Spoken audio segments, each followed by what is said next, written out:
لئن شكرتم لأزيدنكم ولئن كفرتم إن عذابي لشديد বরকর আল্লাহু আকবার আল্লাহু আকবার। আল্লাহ পাকের নিয়ামত পাওয়ার পরে অস্বীকার যারা শুকরিয়া আদায় করে আল্লাহ পাক তাদের নিয়ামত বাড়াইয়া দেন।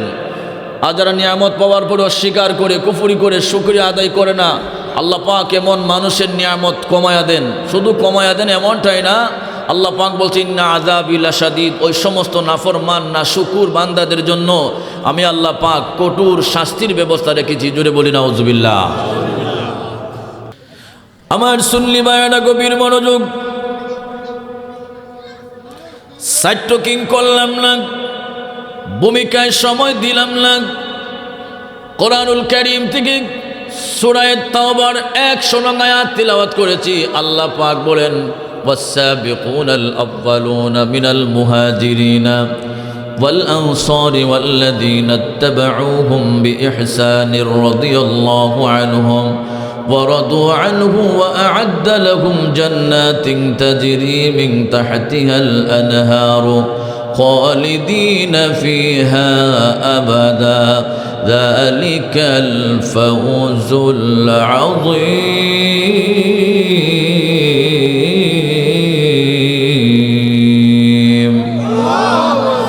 الله يديك بوله পৃথিবীর মানুষ السابقون الأولون من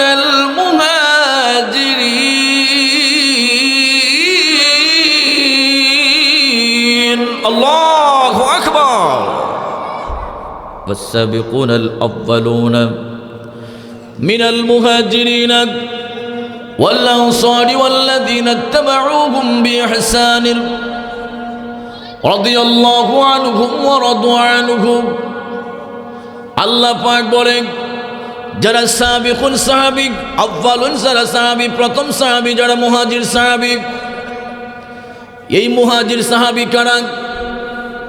মুহাজির সাহাবী হলো যারা বদরের ময়দানে যারা যুদ্ধ অংশগ্রহণ করেছেন তাদেরকে মুহাজির সাহাবী বলা হয়, প্রথম সাহাবী বলা হয়। অথবা বায়াতে রিদওয়ানে যারা অংশগ্রহণ করেছেন তাদেরকে মুহাজির সাহাবী বলা হয়। অথবা দুই কিবলার দিকে কিবলা করে যারা নামাজ পড়িয়েছেন। দুই কিবলা মানে আমাদের এই যে হেরেম শরীফ কানায় কাবা কিবলা, এই কিবলার আগে আমাদের আরেকটি কিবলা ছিল বাইতুল মুকাদ্দাস। এই বাইতুল মুকাদ্দাস এবং হেরেম শরীফকে যারা কিবলা করে, দুই কিবলার দিকে যারা কিবলা করে যারা নামাজ পড়েছেন তাদেরকে বলা হয় প্রথম সাহাবী, আউয়ালিন সাহাবী এবং আনসার সাহাবী। আল্লাহ পাক বলেন আমি উভয় প্রকারের সাহাবীর প্রতি রাজি এবং খুশি। আর তাদেরকে যারা অনুকরণ করবে নেক কাজের মাধ্যমে, এমন মানুষের প্রতিও আমি আল্লাহ পাক রাজি খুশি। জুড়ে বলুন সুবহানাল্লাহ।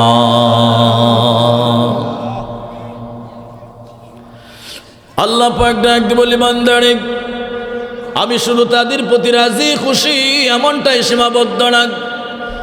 আল্লাহ পাক বলে তাদের প্রতি রাজি খুশি এমনটাই সীমাবদ্ধ না। এমন মানুষদের জন্য আমি আল্লাহ পাক আমার প্রবাহিত জান্নাত, নহর প্রবাহিত জান্নাত রেখে দিয়েছি যেখানে তার অনন্তকাল থাকবে।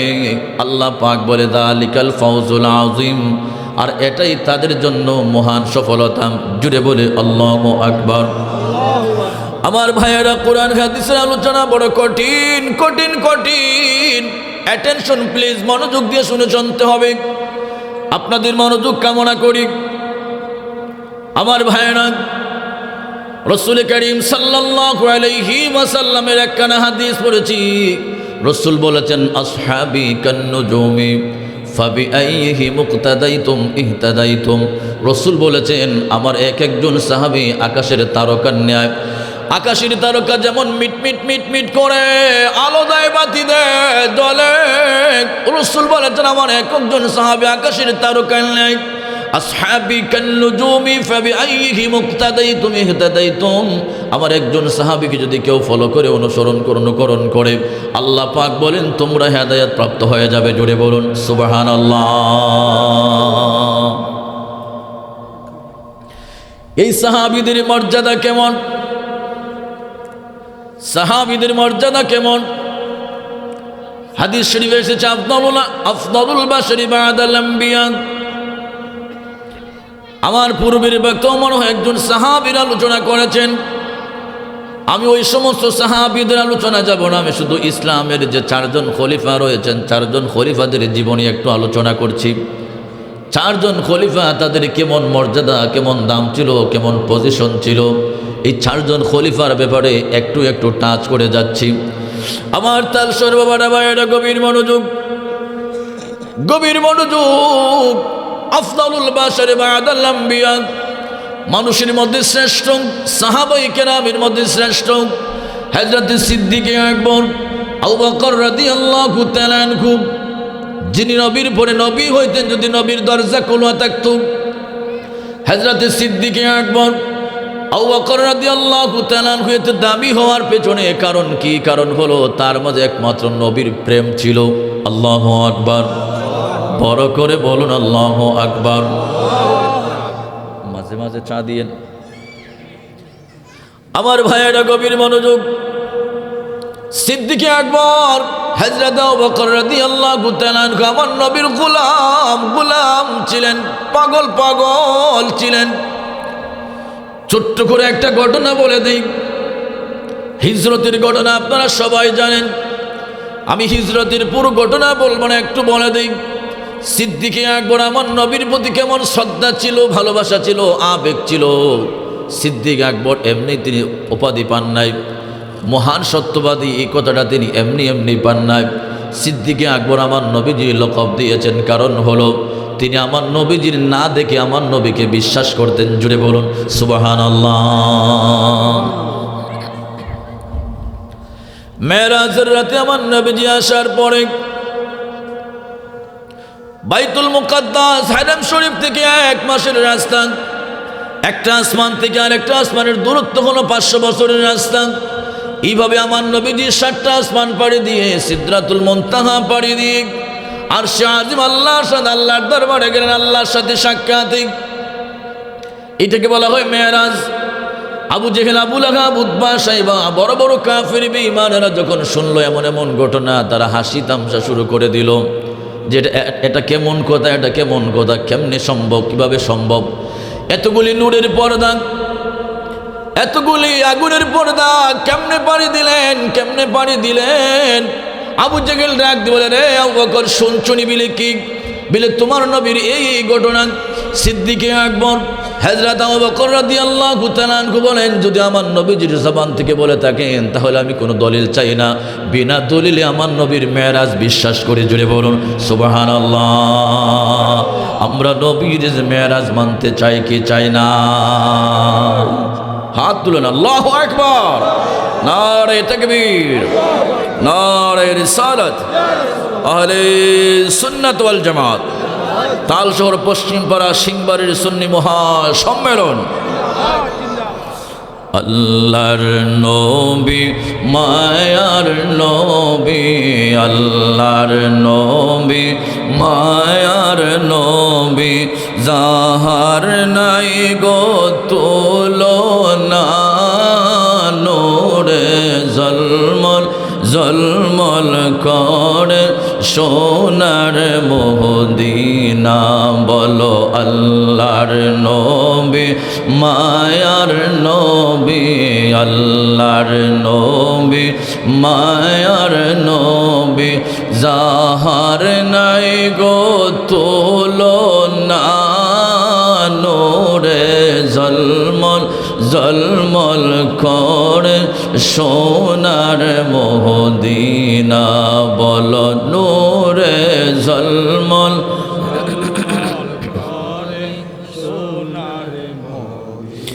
নবীর প্রেমের আশিক যারা,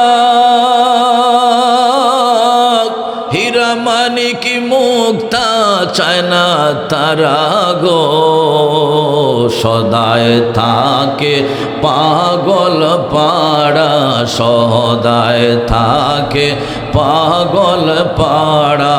কখন যাব মদিনা, নূরে জলমল করে সোনার মদিনা।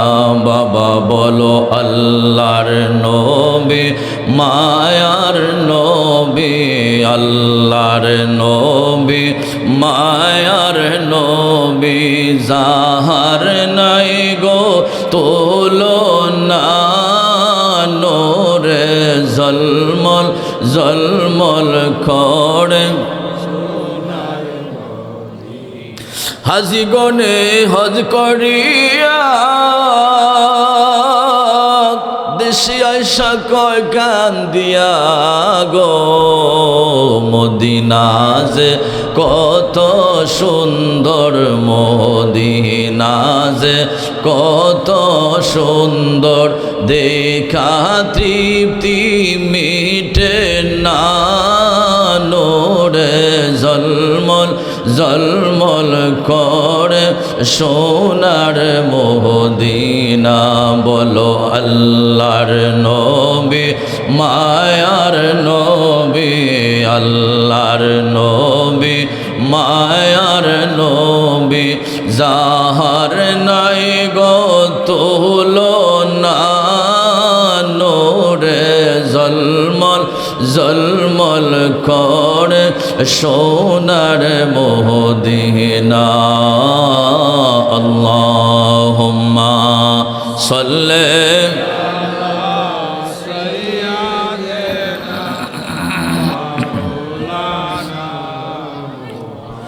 ওয়া আলা আলিহি।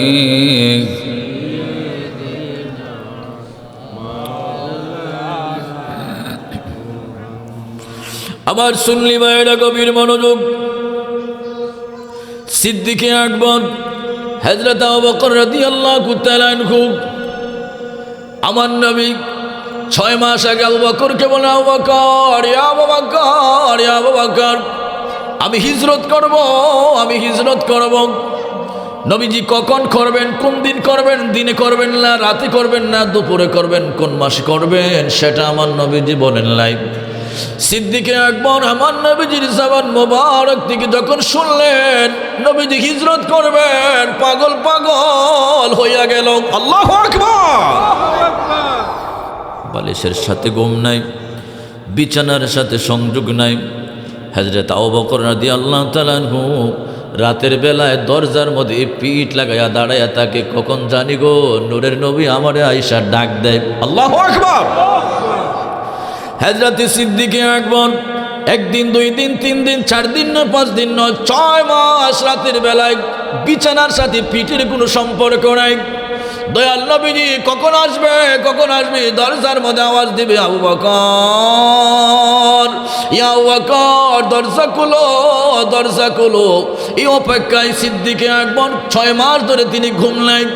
রাতের বেলায় দরজার মধ্যে খান লাগাইয়া পিঠ লাগাইয়া দাঁড়িয়ে থাকেন দরজার পাশে, কখন যে নবীজি এসে ডাক দেন। নবীজি একদিন গভীর রাতে আবু বকরের দরজার মধ্যে আওয়াজ দিলেন, আবু বকর রে দরজা খুলো, দরজা খুলো, আস্তে করে ডাক দিলেন। সিদ্দিকে আকবর নবীজির দরজা মুবারক খুলে দিলেন। আমার নবী ডাক দিলেন, আবু বকর রে, আবু বকর তুমি কি ঘুমাও না? রাতের বেলায় তোমার কি ঘুম হয় না আবু বকর? মাত্র ডাক দিলাম, আস্তে করে তোমার দরজার মধ্যে ডাক দিলাম, আবু বকর রে তুমি দরজা খুলে দিলে। সিদ্দিকে আকবর গাল বেয়ে পানি পড়ে, আর রাসূলুল্লাহ ইয়া হাবিবাল্লাহ, আজ থেকে 6 মাস আগে আপনি বলেছিলেন হিজরত করবেন, কখন করবেন, কোন দিন করবেন, কোন মাসে করবেন, দুপুরে করবেন না সকালে করবেন না রাতে করবেন, সেটা আপনি বলেন নাই। ইয়া রাসূলুল্লাহ, এরপর থেকে বালিশের সাথে বিছানার সাথে আমার সম্পর্ক নাই। আমি রাতের বেলায় আপনার জন্য দরজার মধ্যে দাঁড়াইয়া তাকে জুড়ে বলুন সুবহানাল্লাহ। আল্লাহু আকবার, আল্লাহু আকবার।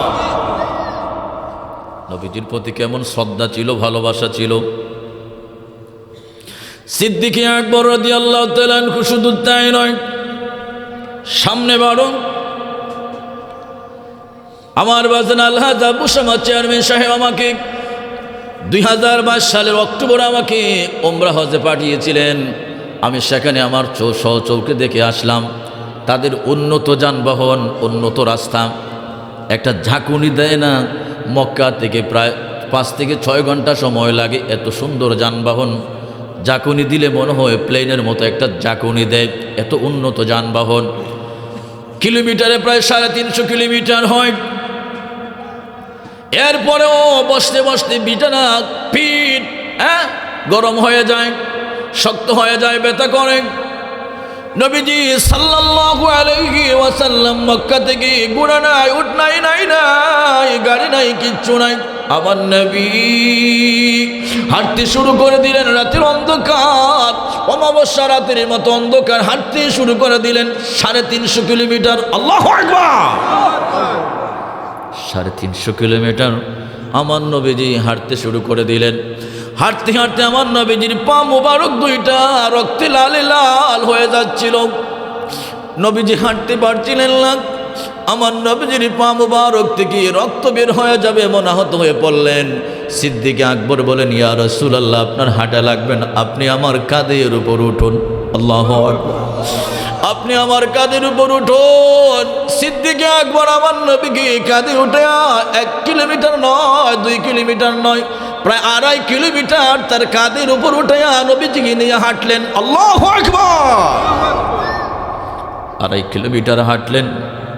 2.5 কিলোমিটার হাঁটার পরে তারপরে লম্বা কাহিনী, গাড়ি ছুটে গেলেন, ওই গুহায় গেলেন যেখানে আমার নবীজি অবস্থান করবেন হিজরতের রাতে। সিদ্দিক আকবর বলি, ইয়া রাসূলুল্লাহ, ইয়া হাবিবাল্লাহ, আপনি গাড়ি সোরার ভিতরে গুহার ভিতর ঢুকবেন না, এখানে মনে হয় সাপ বিচ্ছু থাকতে পারে। আমি একটু আগে ঢুকে একটু দেখি। আমার তাল শহরে বাবারা মায়েরা, আপনাদের কাছে আমার একটা বিবেকের কাছে একটা প্রশ্ন। এই যে রাস্তায় রাস্তায় পাগল ঘোড়ায়, এই রাস্তায় রাস্তায় যে পাগলগুলি ঘোড়ায়, এই পাগলেরও একটা জানের মায়া আছে। জানটা এত সহজে দিতে চায় না। কথা বলেন ঠিক না বেঠিক? কথা বলেন। রাস্তায় পাগল ঘোড়ায়, পাগলের একটা জানের মায়া আছে। গাড়ি দেখলি দৌড় মারে, গাড়ির তলে পড়ে না। পাগলেরও একটা জানের মায়া আছে। সিদ্দিক আকবর রাদিয়াল্লাহু তাআলা আনহু তিনি ডাক দিয়ে বললেন, ইয়া রাসূলুল্লাহ, ইয়া হাবিবাল্লাহ, নবী গো, এই গুহার ভিতরে আপনি ঢুকবেন না, সাপ বিচ্ছু থাকতে পারে, আপনাকে ধ্বংসন করতে পারে। আমি আবু বকর আগে ঢুকি, যদি মারে আমাকে মারুক, কাটে যদি আমাকে কাটুক। আল্লাহু আকবার! সিদ্দিক আকবর রাদিয়াল্লাহু তাআলা আনহু গুহার ভিতর প্রবেশ করলেন, গুহাগুলি পরিষ্কার করলেন, অনেক ছিদ্রগুলি রইল। কমন একটা ওয়াজ আপনাদের সামনে করছি বোঝার জন্য। হযরত সিদ্দিক আকবর ওনার গায়ের মধ্যে একটা চাদর ছিল, চাদরগুলি টেনে টেনে টুকরো টুকরো করে প্রত্যেকটা ছিদ্র বন্ধ করলেন, গর্তগুলি গাতাগুলি বন্ধ করলেন। 2টা ছিদ্র বন্ধ করতে পারলেন না, 2টা ছিদ্র 2টা গাতা বাকি রয়ে গেল। ওনার 2টা পা দিয়ে তিনি গর্তগুলি বন্ধ করলেন। নবীজিকে বললেন, ওয়েলকাম ইয়া রাসূলুল্লাহ, আপনি প্রবেশ করুন। আল্লাহর প্রিয় নবী, দুজাহানের বাদশা নবী, মদিনাওয়ালা নবী মুহাম্মদুর রাসূলুল্লাহ সাল্লাল্লাহু আলাইহি ওয়াসাল্লাম গর্তের ভিতর প্রবেশ করলেন। ইয়া রাসূলুল্লাহ, আপনি আমার উরুর মধ্যে আরাম করেন, আমার উরুর মধ্যে ঘুম যান। আমার নবীজি হযরত আবু বকরের উরুর মধ্যে ঘুম যাচ্ছিলেন, আরাম নিচ্ছিলেন। কিছুক্ষণ পরে হযরত আবু বকরের গাল বেয়ে বেয়ে নবীজির উপর পানি পড়ল। আমার নবী ডাক দিয়ে বলে, ইয়া আবু বকর, ইয়া আবু বকর, কাঁদো কেন? কিসের জন্য কাঁদো? ইয়া রাসূলুল্লাহ, ইয়া হাবিবাল্লাহ, মনে হয় গর্তের ভিতরে সাপ বিচ্ছু আমাকে দংশন করেছে। ইয়া রাসূলুল্লাহ, আমি দংশন একবার নয়, 2বার নয়, কয়েকবার আমাকে দংশন করেছে। নবীজি বললেন, তুমি আমাকে ডাক দেও না কেন? সিদ্দিক আকবর কেঁদে কেঁদে বলে, ইয়া রাসূলুল্লাহ, দুনিয়া আখিরাতের বাদশা আমার কুলের মধ্যে ঘুম যাচ্ছেন, তারে কেমনে ডিস্টার্ব করে এই বিয়াদবি আমি আবু বকর সইতে পারলাম না, এই জন্য ডাক দিলাম না। জুড়ে বলুন সুবহানাল্লাহ, আল্লাহু আকবার, আল্লাহু আকবার। আমরা সিদ্দিক আকবর চাই কি চাই না? 2 হাত তুলে বলেন, চাই কি চাই না? আল্লাহু আকবার। আহলে সুন্নাত ওয়াল জামাত, সুন্নি মানুষ, এটা বলতে হবে তো বাবা। আমার সুন্নি ভাইয়েরা গভীর মনোযোগ। সিদ্দিক আকবর কি সাপে কামড় দিল? আমার নবীজি বললেন, কে রে, গর্তের ভিতর কে আছো? একটু বের হয়ে আসো, দেখতে চাই। ওলামায়ে কেরাম বর্ণনা করেছেন, বিশাল বড় একটা সাপ বের হয়ে আসলো। নবীজি বললেন, কেন আমার আবু বকরকে তুমি দংশন করলা, কেন কামড় দিলা? সাপ ডাক দিয়ে বলে, ইয়া রাসূলুল্লাহ, হাবিব আল্লাহ, আপনি এই গুহার ভিতরে আশ্রয় নেবেন, অবস্থান করবেন, এটা আমরা জানি, আল্লাহর পক্ষ থেকে আমাদেরকে জানিয়ে দেওয়া হয়েছে। আপনি রসুলকে এক নজর দেখার জন্য এই গুহার ভিতরে যুগের পর যুগ আমরা এখানে অপেক্ষা করছিলাম। জুড়ে বলুন সুবহানাল্লাহ। যাকে আল্লাহ রসুলকে সাপ বিচ্ছু পর্যন্ত এক নজরে দেখতে চায়, এমন রসুলের মদিনা শহরে আমরা যাইতে চাই কি চাই না? বলেন, আমারে মদিনায় নিবানি নূরের নবীজি, আমারে মদিনায় নিবানি, আমারে মদিনায় নিবানি নূরের নবীজি, আমারে মদিনায় নিবানি। নবীজি, আমি তোমার প্রেম ভিখারি, তুমি উম্মতের কান্ডারি। আমি তোমার প্রেম ভিখারি, তুমি উম্মতের কান্ডারি। দেখাও গো চেহারা নূরানি দয়াল নবীজি, আমারে মদিনায় নিবানি। বাবাজিরা বলেন, আমারে মদিনায় নিবানি দয়াল নবীজি, আমারে মদিনায় নিবানি। না নবীজি, আসে আমার ভালোবাসা, যাওয়ার নাই ক টাকা পয়সা। আসে আমার ভালোবাসা, যাওয়ার নাই ক টাকা পয়সা। অন্তরে মদিনার জ্বালানি দয়াল নবীজি, আমারে মদিনায় নিবানি। বলো, আমারে মদিনায় নিবানি দয়াল নবীজি, আমারে মদিনায় নিবানি। আল্লাহুম্মা দুরূদ পড়ুন।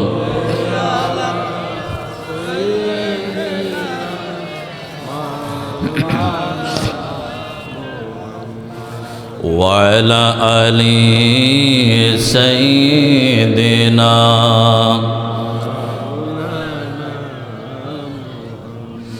আমার তাল শহরের পশ্চিম পাড়ার যুবক ভাইয়েরা, যুবক বাবাজিরা, গভীর মনোযোগ। সিদ্দিকে আকবরের একটা চরিত্র শুনে রাখো। হযরতে সিদ্দিকে আকবর, যিনি মসজিদে নববী শরীফের ইমাম সাহেব ছিলেন, মুসলমানদের খলিফা, কিন্তু হযরতে আবু বকর রাদিয়াল্লাহু তাআলা আনহু তার পাড়াপড়শি মানুষ যখন ঘুমিয়ে থাকতো, ঘুমিয়ে পড়তো, তিনি অন্ধকার থাকতে সকালবেলায় ভোরবেলায় মানুষের বাড়ি বাড়ি হাঁটতেন। কার উঠানের সামনে ময়লা, কার ঘরের সামনে ময়লা, নিজের হাত দিয়া তিনি ঝাড়ু দিয়া মানুষের বাড়িঘর পরিষ্কার করে দিতেন। জুড়ে বলুন সুবহানাল্লাহ, আল্লাহু আকবার। কিন্তু আমরাও মানুষ, আমাদের পাড়াপড়শি মানুষের বাড়িঘর ঝাড়ু দিব দূরের কথা, আমরা পাশের ঘরের মানুষের পানির লাইন দেই না, রাস্তা দেই না। কথা বলেন ঠিক না বেটে? এক হাত জায়গা দেই না, আজকে মরলে কালকে 3 দিনই জায়গা আমার সঙ্গী হবে না। কথা বলেন ঠিক না বেটে?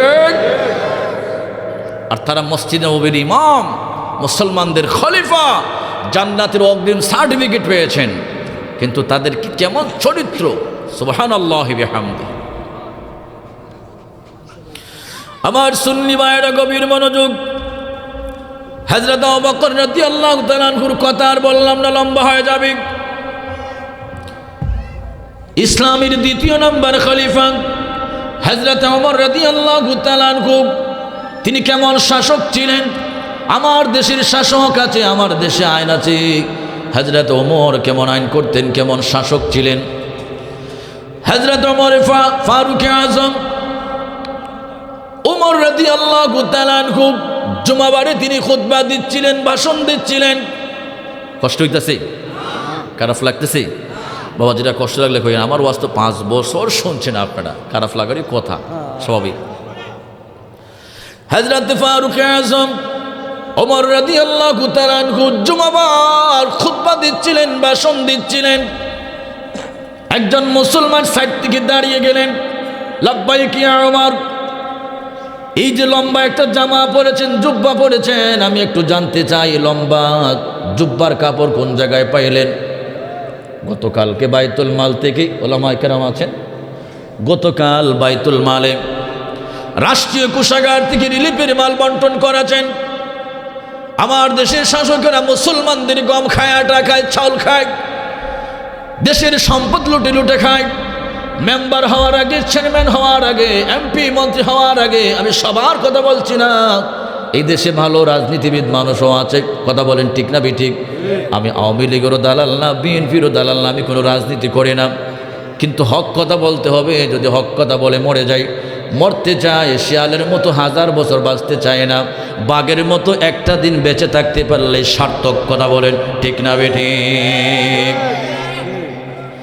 এই দেশের রাজনীতিবিদরা টাকা নাই, পয়সা নাই, নাই ঘর নাই, বাড়ি নাই, একটা সিঁড়ি নাই, বাউন্ডারি নাই। 5 বছর 10 বছর রাজনীতি করার পরে বিশাল কোটিপতি হয়ে যায়। এগুলি টাকা কোথা থেকে আসে? রাষ্ট্রের সম্পদ, মুসলমানদের সম্পদ, দেশের মুসলমান অসহায় নারীদের সম্পদ, বিধবা নারীদের বিধবা ভাতার টাকা, গমের টাকা, আটার টাকা, চাউলের টাকা, কথা বলেন ঠিক না ঠিক? হযরত ফারুক আযম ওমর রাদিয়াল্লাহু তাআলা আনহু ভাষণ দিচ্ছিলেন, জুমাবার খুতবা দিচ্ছিলেন। একজন দাঁড়িয়ে বলল, আব্বাইকে ওমর, এই যে তোমার লম্বা একটা জুব্বা পরেছ, এই লম্বা জুব্বাটা কেমনে হলো? গতকালকে দেখলাম রিলিফের মাল, রাষ্ট্রীয় কোষাগার থেকে রিলিফের মাল বন্টন করেছেন, সবার ভাগ্যে যা পড়েছে আপনি তাই নিয়েছেন, তাহলে আপনি মাঝখান থেকে এই লম্বা কাপড় কেমনে বানালেন? এই জুব্বা লম্বা হলো কেমনে? এই কাপড় দিয়ে তো আমাদের লম্বা জুব্বা হয় না, আপনার কেমনে হইল? হযরত ওমর রাদিয়াল্লাহু তাআলা আনহু খামোশ হয়ে গেলেন, একেবারে নীরব নিস্তব্ধ হয়ে গেলেন। ওনার সন্তান আরেক পাশ দিয়ে হযরত আব্দুল্লাহ ইবনে ওমর, যিনি আমার নবীর অসংখ্য হাদিস বর্ণনা করেছেন, হযরত আব্দুল্লাহ ইবনে ওমর বললেন, আমাকে একটু বলার সুযোগ দেন। আমার বাবা অর্ধ পৃথিবীর প্রেসিডেন্ট, জীবনে একটা ভালো কাপড় পরেন নাই। আমি জীবনে দেখেছি আমার বাবা জোড়া তালি দিয়ে কাপড় পরেছেন। প্রশাসন লাগে না, আর্মি লাগে না, বিডিআর লাগে না, আমার বাবা ছদ্মবেশী রাজ্যটা হাঁটতে পারেন। আমার বাবাকে বললাম, বাবা ওমর, আমি তোমার সন্তান আব্দুল্লাহ, একটা প্রেসিডেন্টের ছেলে, আমার কাছে কষ্ট লাগে বাবা, তুমি এত সুন্দর জুব্বা পরো না, জোড়া তালি দিয়ে কাপড় পরো, আমার ভাগ্যে যে কাপড়টা পড়েছে এই কাপড়টা তুমি নিয়ে যাও, নিয়ে লম্বা একটা জুব্বা তুমি বানাও। আল্লাহু আকবার। এরাও শাসক ছিল, এরা শাসক ছিল। হযরতে আব্দুল্লাহ বললেন, বাবা, আমার বন্টনে যে রিলিফের মাল যে কাপড়টা পরেছিল, এই কাপড় আপনার কাপড় দিয়ে, 2টা কাপড় দিয়ে সমন্বয় করে লম্বা একটা জুব্বা বানাও। আব্দুল্লাহ বলেন, মদিনার সাহাবীরা রে, আমার বাবা বাইতুল মাল থেকে রাষ্ট্রের 1 টাকার বেশি কাপড় নেন নাই, আমার বাপনা বাপ পুতের 2 জনের কাপড় সমন্বয় করে আমার বাবা একটা লম্বা জুব্বা বানিয়েছেন। রাষ্ট্রীয় কোষাগার থেকে, বাইতুল মাল থেকে তোমাদের 1 দিরহাম সম্পদ আমার বাবা বেশি নেন নাই। জুড়ে বলুন সুবহানাল্লাহ, আল্লাহু আকবার, আল্লাহু আকবার। এমন শাসক আমরা চাই কি চাই না? 2 হাত তুলে বলেন, চাই কি চাই না? আল্লাহু আকবার।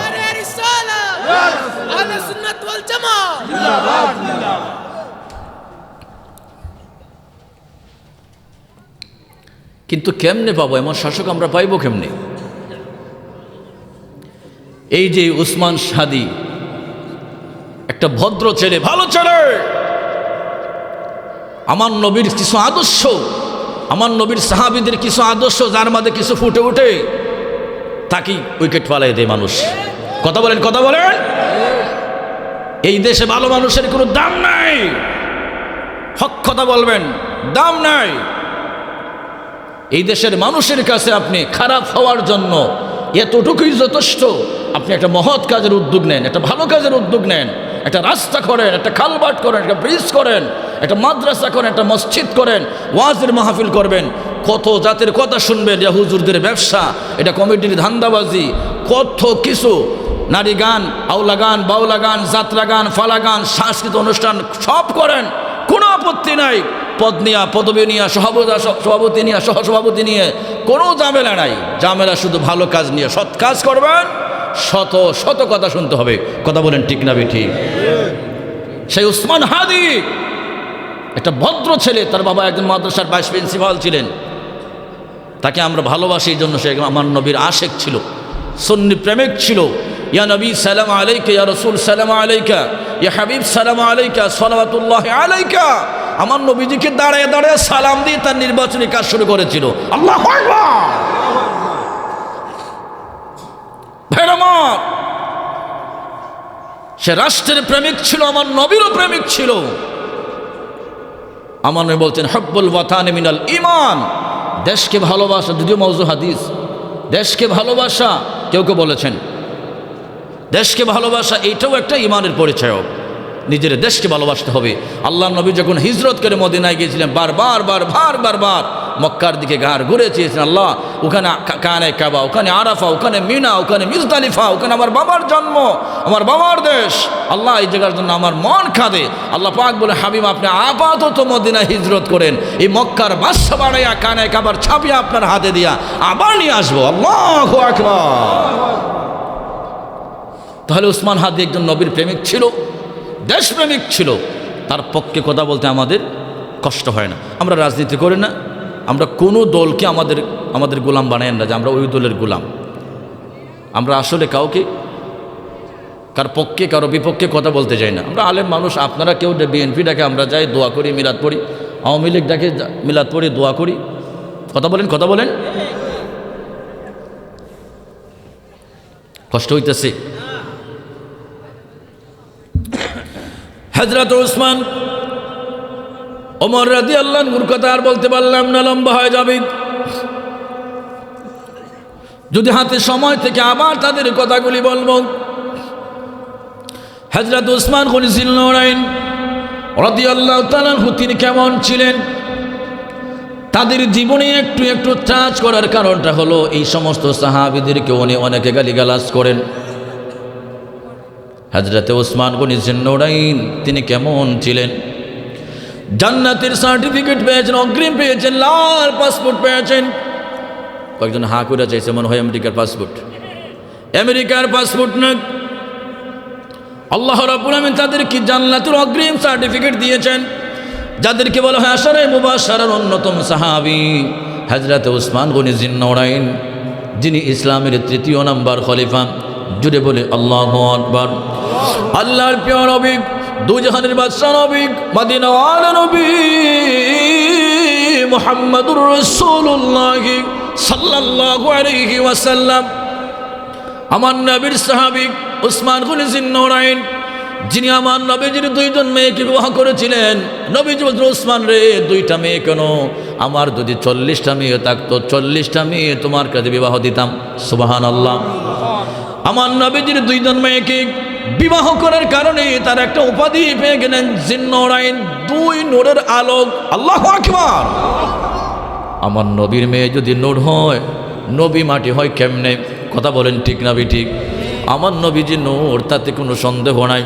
সূরা মায়েদার 15 নং আয়াত আল্লাহ পাক বলেন ক্বাদ জাআকুম মিনাল্লাহি নূরুন ওয়া কিতাবুম মুবিন। বড় করে আল্লাহু আকবার, আল্লাহু আকবার। বস। قد جاءكم من الله نور وكتاب مبين। আল্লাহ পাক বলেন সুস্পষ্ট একটা মুবিন দিলাম, কিতাব দিলাম। এই কিতাব হলো কোরআন মাজিদ, আর নূর হচ্ছে আমার নবীজি মুহাম্মদুর রাসূলুল্লাহ সাল্লাল্লাহু আলাইহি সাল্লাম। এটা শুধু উলামায়ে আহলে সুন্নাহর কথা না, শুধু আমাদের কথা না। ফাজিল ক্লাসে আমরা যে তাফসিরে জালালাইন পড়েছি, এই তাফসিরে জালালাইনটা ভারতের দেওবন্দ মাদ্রাসা থেকে পাবলিসিটি করা হয়। তাদের কিতাবের মধ্যে লেখা হয়েছে এই নূর হলো নবী মুহাম্মদুর রাসূলুল্লাহ। জুড়ে বলুন সুবহানাল্লাহ। আমার ভাইয়েরা গভীর মনোযোগ।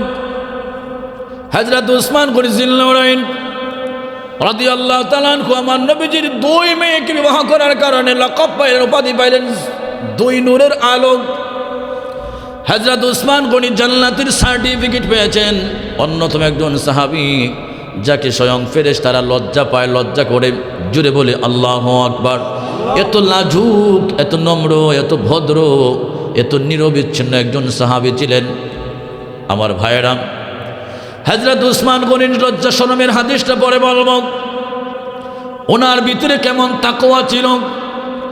হযরত উসমান গনির সামনে যখন কবরের বয়ান করা হতো, উসমান গনি জিন্নারাইন রাদিয়াল্লাহু তাআলা আনহু তিনি কাঁদতে কাঁদতে পাগল পাগল হইয়া যাইতেন। সাহাবীরা ডাকল, উসমান রে উসমান, হাসরের বয়ান করলে তুমি এত কান্নাকাটি করো না, মিজানের বয়ান করলে তো কান্নাকাটি করো না, ফুলসিরাতের বয়ান করলে তো কান্নাকাটি করো না, কিন্তু কবরের বয়ান করলে তো কান্নাকাটি করো, কারণটা কি? হযরতে উসমান বলে, হাসরে বিপদে পড়লে পাশে মানুষ থাকবে, মিজানে বিপদে পড়লে পাশে মানুষ থাকবে, হাউজে কাউসারে বিপদে পড়লে মানুষ থাকবে, ফুলসিরাতে বিপদে পড়লে মানুষ থাকবে, কবর এমন একটা জায়গা, এমন একটা ঘর, যদি কেউ বিপদে পড়ে সেই ছাড়া পৃথিবীর কেউ তার আপন থাকে না। জুড়ে বলুন সুবহানাল্লাহ।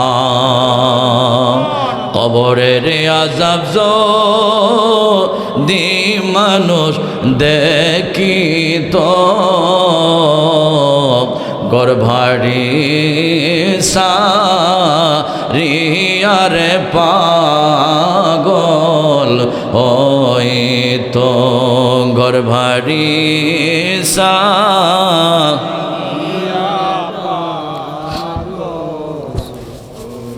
এই দুনিয়া মুসাফির খানা মনে জানো না, এই দুনিয়া মুসাফির খানা মনে জানো না, কত মানুষ আইলো গেল রইল না, কত মানুষ আইলো গেল,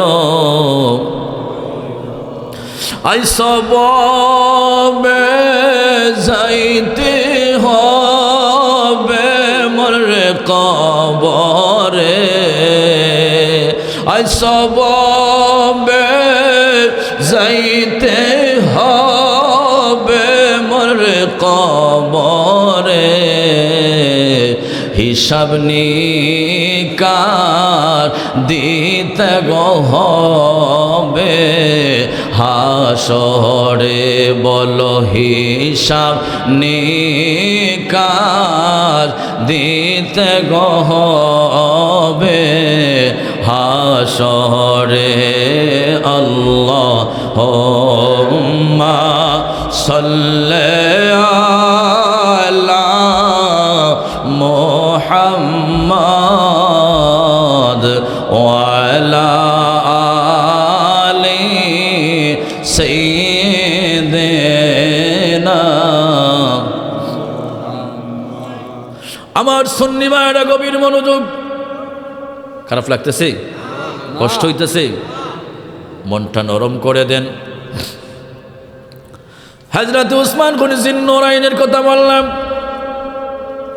তিনজন খলিফার একটু একটু করে টাচ করলাম। সর্বশেষ যিনি হচ্ছেন তিনি হচ্ছেন নবীজির দামান, নবীজির চাচাতো ভাই হযরত মাওলা আলী মুরতাদা। তিনি কেমন ছিলেন আমার ভাইয়েরা, যার ব্যাপারে অসংখ্য হাদিস রয়েছে। আনা মদিনাতুল ইলমি ওয়া আলিয়ুম বাবুহা, আনা দারুল হিকমি ওয়া আলিয়ুম বাবুহা। আল্লাহু আকবার। আল্লাহর প্রিয় নবী, দুজাহানের বাদশা নবী, মদিনাওয়ালা নবী মুহাম্মদুর রাসূলুল্লাহ সাল্লাল্লাহু আলাইহি ওয়াসাল্লাম। নবীজি বলছেন, আমি হচ্ছি জ্ঞানের শহর, আলী হচ্ছে সে শহরের দরজা। আমি হচ্ছি জ্ঞান বিজ্ঞানের ঘর, আর আলী হচ্ছে সে ঘরের দরওয়াজা। জুড়ে বলে আল্লাহু আকবার। শুধু তাই নয়, আমার নবীজি গাদির খুমের দিন ভাষণ দিচ্ছিলেন, মান কুনতু মাওলাহু ফাআলিয়ুন মাওলাক, আল্লাহুম্মা ওয়ালি মান ওয়ালাহু ওয়া আদি মান আদাহু ওয়ানসুর মান নাসরাহু ওয়া আ'ন মান আ'ানাহু। আমার নবীজি গাদিরে খুমের দিন ভাষণ দিচ্ছিলেন ১৬ লক্ষ সাহাবীদের সামনে। রসুল বললেন, এই হাদিসটা দুইজন সাহাবী বর্ণনা করেছেন, আন আমর ইবনে জিমুর এবং যায়েদ ইবনে আরকাম। তারা দুইজন এই হাদিস কানা বর্ণনা করেন। এই দুইজন সাহাবী বলেন, পৃথিবীর মানুষ, নবীজি বলছেন, আল্লাহুম্মা ওয়ালি মান ওয়ালাহু মান কুনতু মাওলাহু ফাআলিয়ুন মাওলাক, আল্লাহুম্মা ওয়ালি মান ওয়ালাহু, হে আল্লাহ আলী যার মাওলা, আমি যার মাওলা, আলী তার মাওলা, আমি যার অভিভাবক, আলী তার অভিভাবক, আমি যার গাইডলাইন গাইডনেস পথ প্রদর্শক, আলী তার গাইডলাইন পথ প্রদর্শক নেতা। আল্লাহুম্মা ওয়ালি মান ওয়ালাহু, আমার নবী জীবন আল্লাহ যে আলীর সাথে বন্ধুত্ব রাখি তুমি তার সাথে বন্ধুত্ব রাখিও। ওয়া আদি মান আদাহু, যে আলীর সাথে দুশ্মনী করে তুমি তার সাথে দুশ্মনী করিও। ওয়াংসুর মান নাসারাহু ওয়া আইন মান আ'ানাহু, যে আলীকে সাহায্য করে তুমি তাকে সাহায্য করিও, আর যে আলীকে সহযোগিতা করে আল্লাহ তুমিও তারে সহযোগিতা করিও। জুড়ে বলুন সুবহানাল্লাহ। আহমদ শরীফের হাদিস, তাবরানী শরীফের হাদিস। আমার ভাইয়েরা গভীর মনোযোগ। হযরত আলী রাদিয়াল্লাহু তাআলা আনহু তিনি কেমন সাহাবী, যাকে রাসূল ভালোবাসেন স্বয়ং আল্লাহ তাকে ভালোবাসেন। খন্দকের ময়দানে হযরত আলী কাররামাল্লাহু ওয়াজহাহুল কারীম তিনি অসুস্থ ছিলেন, তার চোখ উঠেছে, তিনি যাইতে পারেন নাই। একদিন, 2 দিন, 3 দিন চলে যাচ্ছে, খন্দকের ময়দান বিজয় অর্জন হচ্ছে না, সাহাবীরা বিজয় আনতে পারছিলেন না। হযরত আলী রাদিয়াল্লাহু তাআলা আনহু তিনি অসুস্থতার কারণে তিনি যাইতে পারেন না।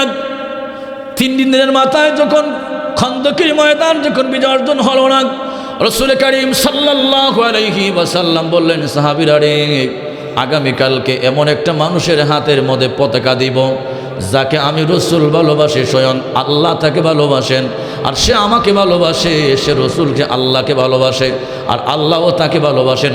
এমন একজন মানুষের হাতের মধ্যে কালেমার পতাকা দিব। জুড়ে বলি আল্লাহু আকবার। বড় করে বলুন আল্লাহু আকবার। আল্লাহর নবীর সাহাবীদের ঘুম হারাম হয়ে গেল, চোখের মধ্যে ঘুম নাই, সারা রাত জাগ্রত। কেড়ে এমন মানুষটা কে হতে পারে? আল্লাহকে ভালোবাসে, রসুলকে ভালোবাসে, আর রসুল তাকে ভালোবাসেন, আল্লাহও তাকে ভালোবাসেন, এমন মানুষ কে হতে পারে? সাহাবীদের ঘুম হারাম হয়ে গেল। ফজরের নামাজের পরে আমার নবীজি ডাক দিলেন। এর আগে সাহাবীদের মনে মনে ভাবনা ছিল, রসুল মনে হয় আমারে ডাক দিবেন। উনি মনে মনে ভাবে রসুল মনে হয় আমারে ডাক দিবেন। উনি মনে মনে ভাবে যে রসুল মনে হয় আমারে ডাক দিবেন।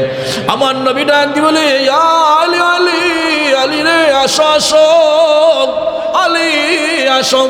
হযরত আলী মুরতাদা রাদিয়াল্লাহু তাআলা আনহু উপস্থিত ছিলেন না। সাহাবায়ে কেরাম রিদওয়ানুল্লাহি আজমাইন বলে, ইয়া রাসূলুল্লাহ, ইয়া হাবিবাল্লাহ, আলীর চোখ উঠেছে, চোখ ফুটেছে, আলী তো আসতে পারে নাই। আমার নবী ডাক দিলে, নিয়ে আসো, নিয়ে আসো।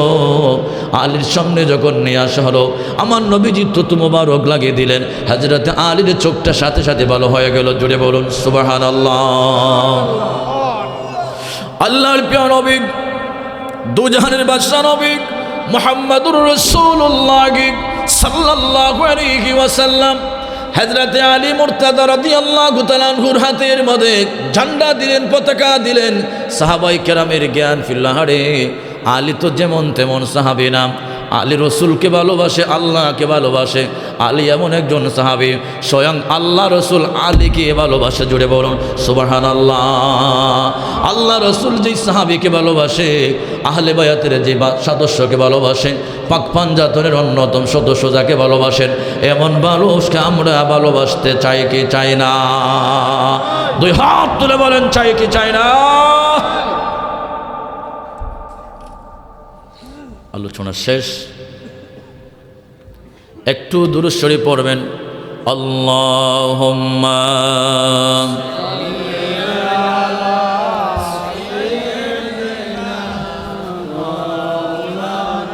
আসছেনি প্রধান অতিথি, আসছেনি, আর কতক্ষণ করবো? কালেকশন ঢুকবো, কালেকশন।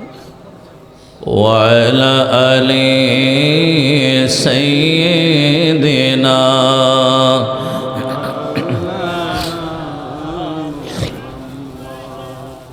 নবীর রোজা শরীফ দেখে মন ভরে না, নবীর রোজা শরীফ দেখে মন ভরে না দিদার দাও গো শাহে মদিনা দিদার দাও গো শাহে মদিনা আল্লাহুম্মা জুড়ে পড়ুন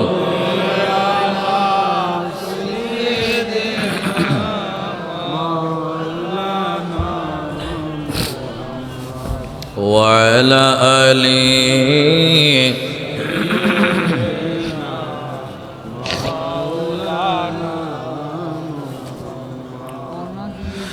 আমার সুন্নি ভাইয়েরা গভীর মনোযোগ রাসূল করিম সাল্লাল্লাহু আলাইহি ওয়াসাল্লামের তিনজন সাহাবীর চারজন সাহাবীর কথা বললাম এই চারজন সাহাবীকে অনেকে গালিগালাজ করেন যারা শিয়াপন্থী যারা তারা উমরকে গালিগালাজ করে আবু বকরকে গালিগালাজ করে হযরত উসমান গনি জিন্নৌরাইনকে গালিগালাজ করে আর যারা মুনাফিক খারেজি আছে এরা আলীকে গালিগালাজ করে জুড়ে বলুন নাউজুবিল্লাহ আমরা সাহাবীদেরকে ভালোবাসি আমার নবীর আহলে বায়াতকেও ভালোবাসি কথা বলেন ঠিক না বেটি আমার ভাইয়েরা গভীর মনোযোগ হযরত ফারুক আযম রাদিয়াল্লাহু তাআলা আনহু তিনি কেমন নবী কেমন সাহাবী ছিলেন হযরত ফারুক আযম একজন গরিব একজন রাজা একজন প্রজা বিচার করতে গিয়ে তিনি কারো সামনে তিনি ভেদাভেদ করতেন না সমান পর্যায়ে বিচার করতেন হযরত ফারুক আযম রাদিয়াল্লাহু তাআলা আনহু তিনি যখন শাসক খলিফা অর্ধ পৃথিবীর প্রেসিডেন্ট কেউ কেউ বলেছেন তিনি 3 ভাগ করে 2 ভাগ পৃথিবীর প্রেসিডেন্ট ছিলেন মসজিদে নববী শরীফের ইমাম ছিলেন এমন অবস্থায় সিরিয়ার গাসসানের একজন ইহুদি বাদশা 500 জনের মানুষ নিয়ে একটা দল নিয়ে মক্কা মদিনায় এসে হযরত উমরের হাতে ধরে কালমা পড়ে মুসলমান হয়ে গেলেন আল্লাহু আকবার কষ্ট হইতেছে সিরিয়ার গাসসানের ইহুদি বাদশা 500 জন নিয়ে কালমা পড়ে মুসলমান হয়ে গেল মুসলমান হয়ে যাওয়ার পরে কানায় কাবায় ঢুকলো তাওয়াফ করবে জিয়ারত করবে বাদশা মানুষ একটা অহংকার তাকাব্বুরি একজন গরিব মানুষ গরিব হাজি তার পা লেগে গেছে তার ইজারের মধ্যে তার লুঙ্গির মধ্যে লুঙ্গিটা একটু খুলে গিয়েছিল সিরিয়ার গাসসানের বাদশা হাতটা ঘুরে তাপ্পর মারা তার নাক পাটাইয়া রক্ত বাহির করে দিল জুড়ে বলুন নাউজুবিল্লাহ মসজিদে যেমন রাজা প্রজা ধনী গরিবের কোনো ভেদাভেদ নাই হেরেম শরীফে রাজা প্রজা ধনী গরিব কোনো ভেদাভেদ নাই এক সমান কথা বলেন ঠিক না বেঠিক হযরত ওমর রাদিয়াল্লাহু আনহুর কাছে খবর গেল খবর যাওয়ার পরে সিরিয়ার গাসসান ইহুদি বাদশাকে ডাকলেন মুসলমান হয়ে গিয়েছিলেন তাকে ডাকলেন আসো আসো ওমরের দরবারে আসো ওই বাদশা তার 500 জন নিয়ে ওমরের দরবারে গেলেন হযরত ওমর রাদিয়াল্লাহু আনহু বলেন ওই যে গরিব মানুষ গরিব হাজি তারে আপনি খুশি করেন তার মুখের মধ্যে হাসি ফোটাইয়া দেন না হয় আপনি প্রস্তুত থাকুন আপনার নাক এক্ষুনি ফাটিয়ে দেওয়া হবে আল্লাহু আকবার কত বড় বাদশা সিরিয়ার বাদশা একটু রাগান্বিত হয়ে বলল এটা কেমন কথা গরিব মানুষ সাধারণ মানুষ তার কাছে আমি গিয়ে চাইবো তারে খুশি করবো এমনটা হতে পারে না প্রয়োজনে আমি মুসলমান থেকে বের হয়ে ইহুদি হয়ে যাব হযরত ওমর বললেন তুমি যদি ইহুদি হয়ে যাও পুনরায় আবার তোমার ধর্মে চলে যাও তোমাকে এক্ষুনি তলোয়ার দিয়ে তোমার মৃত্যুদণ্ড কার্যকর করা হবে আল্লাহু আকবার কারণ হচ্ছে যারা মুরতাদ হয়ে যায় তার একমাত্র শাস্তি হলো তার মৃত্যুদণ্ড যেমন ময়মনসিংহের রবিদাস আমার নবীর শানে বেয়াদবি করেছে কথা বলেন ঠিক না বেঠিক নবীর শানে বেয়াদবি করেছে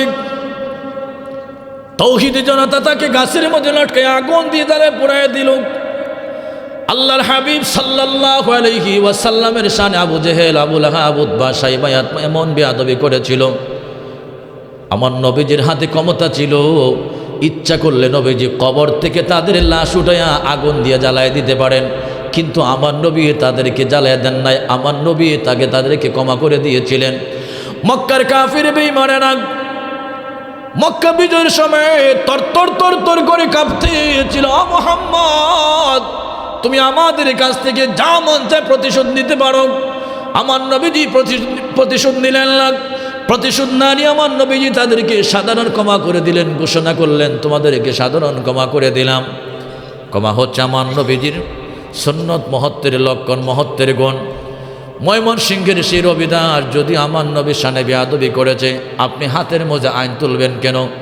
দেশে শাসক আছে, শাসন আছে, আইন আছে, প্রশাসন আছে। কথা বলেন ঠিক না বেঠিক?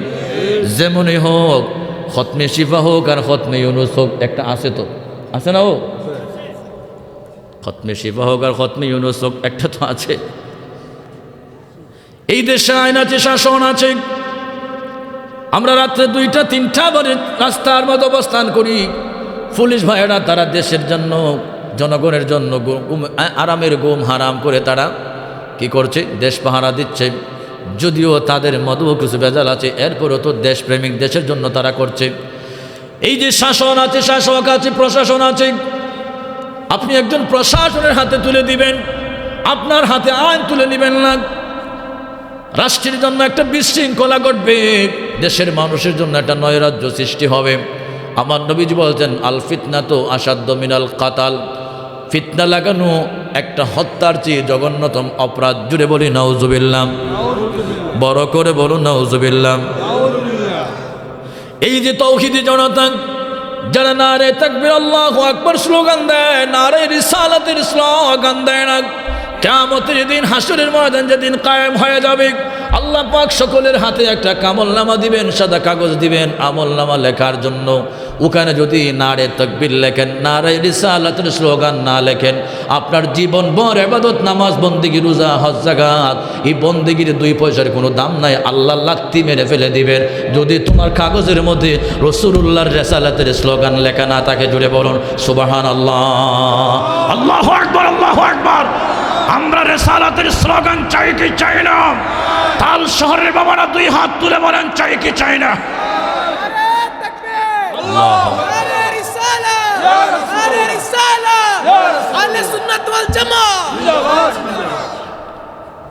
তাহলে আইন হাতে নেবেন কেন? তার মৃত্যুদণ্ড আপনি করবেন এমন নির্মমভাবে, এটা তো ইসলাম শিখায় না।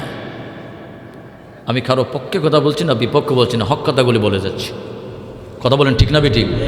হক কথা বলতে হবে। আল হক মুররুন, হক কথা তিতা, তিতার চেয়ে আরো তিতা। আর যদি মুনাফিকের মতো হ্যাঁ হ্যাঁ করতে পারেন, ওনার সাথে হ্যাঁ হ্যাঁ, ওনার সাথে হ্যাঁ হ্যাঁ হাত মিলাইয়া, আপনি ভালো, জগতের মানুষের কাছে ভালো।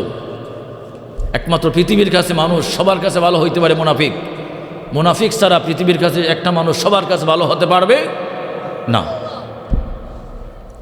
আপনি যতক্ষণ চুপ থাকবেন ততক্ষণ আপনি ভালো, যতক্ষণ আপনি হক কথা বলবেন ততক্ষণ আপনি খারাপ। তবে এত ওয়াজ লাগে না আমার তাল শহরের বাবারা, ভাইয়েরা, মা বোনের, একটা কথা বলে যায়, এই মাটির উপরে, এই জমিনের উপরে যত ভালো কাজ করবেন, মাটির নিচে তত ভালো থাকবেন, শান্তি থাকবেন। কথা বলেন, কথা বলেন। সাফ ওয়াজ, এত ওয়াজ লাগে না। এই মাটির উপরে, এই জমিনের উপরে যত ভালো কাজ করবেন, মাটির নিচে তত আরামে থাকবেন। কাউকে কষ্ট দিয়েন না, মিথ্যা তহমক দিয়েন না। আমাদের প্রতি মানুষের কত মিথ্যা তহমক। উনি অহংকারী, উনি তাকাব্বরি, উনি ফখরতা, উনি সালাম দেয় না। একজন মানুষ, একজন ইমাম সাহেব মানুষ, সেই একা মানুষ, তার মুসল্লি আছে 1000 2000, কতজনকে সালাম দিবে? বেচারা যদি সালাম দিতে হয় তাহলে দাঁড়াইয়া 500 জনকে সালাম দিতে হবে। কথা বলেন, কথা বলেন। মানুষের মিথ্যা তমক দিয়েন না, প্রাণ খুলে মহাব্বতে। যে কথা বলছিলাম, হযরত ওমর রাদিয়াল্লাহু আনহু বলছেন যে তুমি যদি এখন মুরতাদ হয়ে যাও, মুসলমান থেকে বের হয়ে যাও, তোমাকে কঠিন শাস্তি দেওয়া হবে, তোমার মৃত্যুদণ্ড দেওয়া হবে, গর্দান এক্ষুনি উড়িয়ে দেব। তখন সে বলছিল যে আমার একটা রাতের জন্য সুযোগ দেন, আমি একটু পরামর্শ করে সকালবেলা আমার বিচার হবে। রাতের বেলায় অন্ধকারে তার 500 জন জনবল নিয়ে ভাগ্যা ফালাইয়া সিরিয়া চলে গেল। হযরত ওমর বললেন, মদিনার সাহাবীরা রে, যদি বাদশা থাকতো এই মক্কার জমিনে, মদিনার জমিনে, আমি ঠিকই তার গর্দান উড়াই দিতাম। সুবহানাল্লাহ। একজন বাদশাকেও ছাড় দেন না। তার সন্তান হযরতে শাহমা রাদিয়াল্লাহু তাআলা আনহু, তিনি একটা পানি পান করেছিলেন, ওটা নাবিজ এক প্রকার পানি, কিন্তু ওটার মধ্যে নেশা আছে। কিন্তু তিনি ভাবছিলেন মনে হয় এটার মধ্যে কোনো নেশা নাই, এমন মনে করে তিনি পান করেছেন। কিন্তু ওমর তার ছেলেকেও ছাড় দিলেন না, বললেন না, তাকে মৃত্যুদণ্ড, তাকে 80টা দৌড়ে মেরেছেন। এইভাবে আমার নবীর সাহাবী হযরত ওমর রাদিয়াল্লাহু আনহু ন্যায় বিচার করতে গিয়ে মানুষের দুয়ারে দুয়ারে হেঁটেছেন, রাতের অন্ধকারে ছদ্মবেশে মানুষের দুয়ারে দুয়ারে হেঁটেছেন। যদি বলি আল্লাহু আকবার।